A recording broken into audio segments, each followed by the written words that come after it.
Numerical को solve करने वाले हैं। एग्जाम में एक बार आया हुआ है क्वेश्चन, और स्टूडेंट्स क्या बोल रहे थे, जैसे स्टूडेंट्स एग्जाम में गए 2 मार्क्स का क्वेश्चन था, कितने 2 मार्क्स का, और स्टूडेंट्स के माइंड में जो कुछ स्टूडेंट्स को मैंने जिनको पढ़ाया हुआ था खुद से, उनके दिमाग में क्वेश्चन आया था कि हमारे पास इतना टफ क्वेश्चन है, 2 मार्क्स का है, पता नहीं सॉल्व होगा कि नहीं होगा, इसलिए पहले स्किप कर लेते हैं, बाद में अगर टाइम रहा तो कर लेंगे, नहीं तो छोड़ देंगे।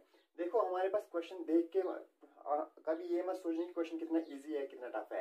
हमारे पास जरा जब हम सॉल्व करेंगे क्वेश्चन देखना, फिर हम बोलेंगे कि फिर बाद में जब स्टूडेंट्स को मैंने बोला कि इस क्वेश्चन को ऐसे सॉल्व करना था, फिर उन्होंने बोला कि सर हमें कर लेना चाहिए था, हमें तो आता था, बस हमने ध्यान नहीं दिया। बस फिर ध्यान देने वाली बात क्या है, देखो जरा, ये हमारे पास एक नेटवर्क ऑफ रजिस्टर्स दिया हुआ है, और हमें बोला गया है कि find equivalent resistance between points A and B।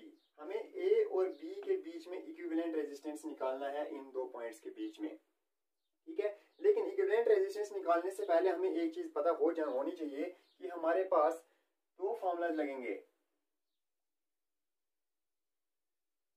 Resistance in series का फॉर्मूला और रेजिस्टेंस इन पैरेलल का फॉर्मूला।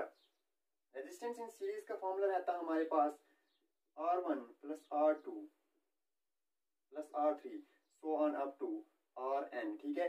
सिंपल है, सीधे रेजिस्टेंसेस, सभी रेजिस्टेंस को जब हम ऐड कर लेते हैं तो हमें इक्विवेलेंट रेजिस्टेंस मिल जाता था, सीरीज में क्लास में पढ़ा हुआ है।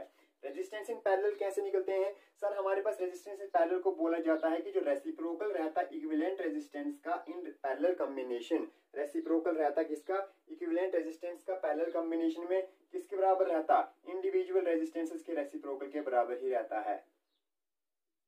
1/R2 plus 1/R3 plus so on up to 1/Rn। देखो इस वाले क्वेश्चन में हम कुछ नहीं करेंगे, सिंपल दो रेजिस्टर्स को लेके चलेंगे, दो रेजिस्टर्स को लेके चलेंगे, कहानी खत्म हो जाएगी। चलो यहाँ पे नाम रख लेते हैं R1, R2, R3, R4। Sir हमें पता है रेजिस्टेंस का यूनिट ओम होता है, ठीक है, ओम।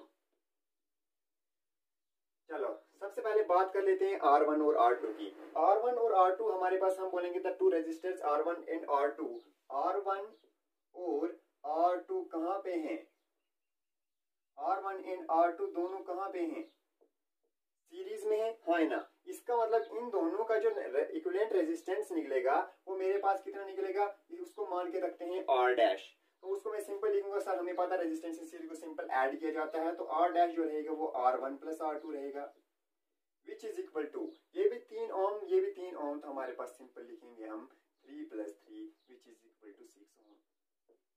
खत्म कहानी, ये वाली कहानी खत्म होगी, ठीक है। इसका मतलब इन दोनों रेजिस्टर, देखो ऐसे करके एक रेजिस्टर 3 ओम का है और दूसरा रेजिस्टर 3 ओम का है, दोनों हैं सीरीज में, हाँ है ना, बिल्कुल सर सीरीज में है। फिर इन्हीं को हम कैसे करके लिखते हैं कि इन दोनों की वजह से इक्विवेलेंट रेजिस्टेंस बना होगा, ऐसे करके, जो अब कितने ओम का आ गया है, 6 ओम का आ गया है, हाँ है ना, ठीक है। अब इसके आगे की बात कर लेते हैं, इन दोनों की, ये दोनों हमारे पास किस में थे, सीरीज में थे, ऐड हुए। अब देखो यहाँ पे मैं अगर ड्रा करूं तो ऐसे करके ड्रा करूंगा, एक 6 ओम का रेजिस्टेंस बना दूंगा, ठीक है, जो मैंने यहाँ पे ड्रा किया है। तो अगर मैं हटा दूं इसको, तो ऐसे करके अब इन दोनों रेजिस्टर्स की वजह के बाद से कहानी क्या रह गई है कि मेरे पास एक ही रेजिस्टर आ गया है, कितने ओम का, 6 ओम का, हाँ ना, जिसको मैंने कितना मान के चला है, R'। अब जरा देखो ध्यान से, यहाँ पे R' और R3 किस कॉम्बिनेशन में है, ध्यान से देखना जरा, R' और R3 किस कॉम्बिनेशन में है, पैरेलल कॉम्बिनेशन में है, बिल्कुल R' और R3 पैरेलल कॉम्बिनेशन में है या नहीं है। देखो A पॉइंट से दोनों जा रहे हैं, तो हमारे पास R' और R3 दोनों पैरेलल कॉम्बिनेशन में है, हाँ ना। इसका मतलब उसको जब हम निकालना चाहेंगे तो मान के चलो हम उसको लिखेंगे R', ठीक है, और उसका रेसिप्रोकल, तो ये इंपॉर्टेंट है, कभी कभी बच्चे यहाँ पे गलती कर जाते हैं, इसका रेसिप्रोकल रहता है 1/R' इज इक्वल टू, इसका मतलब यहाँ से क्या लिख लूंगा मैं, 1/R' प्लस 1/R3, ठीक है। वैल्यूज पुट करेंगे, सर 1/R' हमारे पास अभी आ गया कितना, 6, प्लस R3 हमारे पास गिवन है, कितना है सर, 3 ओम, ठीक है, विच इज इक्वल टू, हम यहाँ से आराम से सिंपल क्या करना है सर, हमारे पास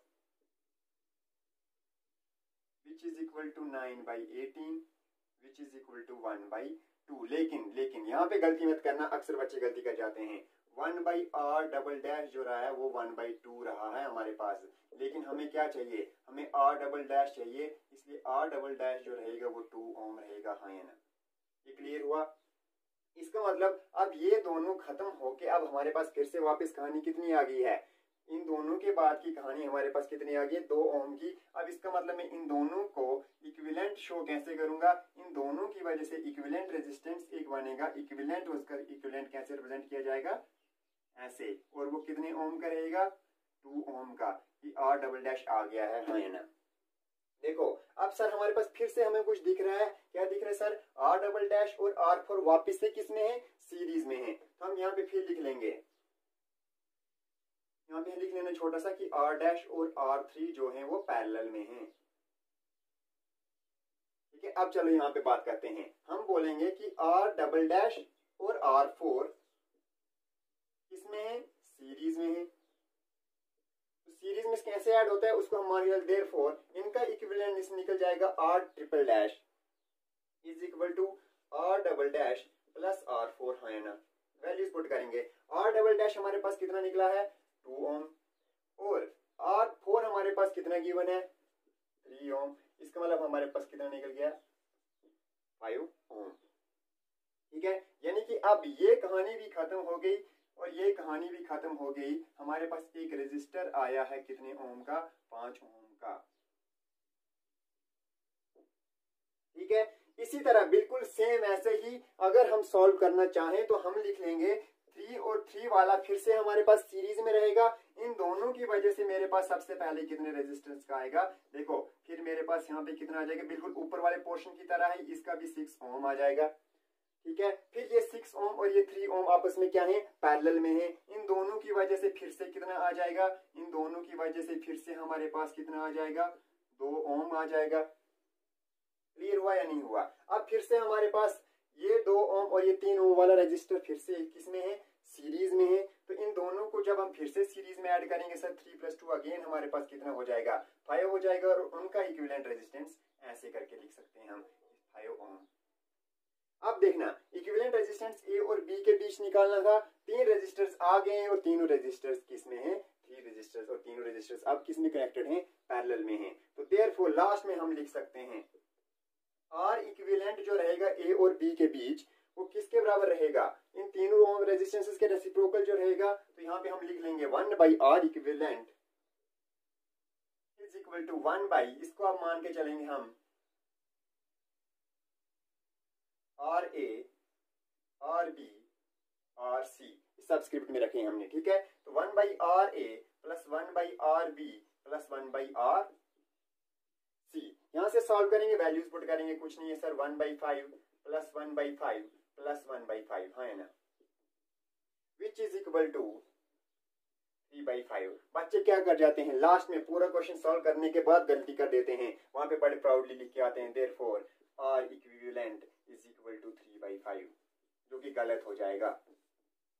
ठीक है, 1/R इक्विवेलेंट हमारे पास 1/R इक्विवेलेंट 3/5 आया है। इसका मतलब जो हमारे पास R इक्विवेलेंट रहेगा वो 5/3 रहेगा। हाँ या ना, ठीक है, और रेजिस्टेंस का यूनिट ओम रहता है। आई होप क्वेश्चन क्लियर है, बस सिंपल ऑब्जर्व करनी थी चीजें और रेजिस्टेंस इन सीरीज और रेजिस्टेंस इन पैरेलल वाला फॉर्मूलाज अप्लाई करने थे। क्लियर है।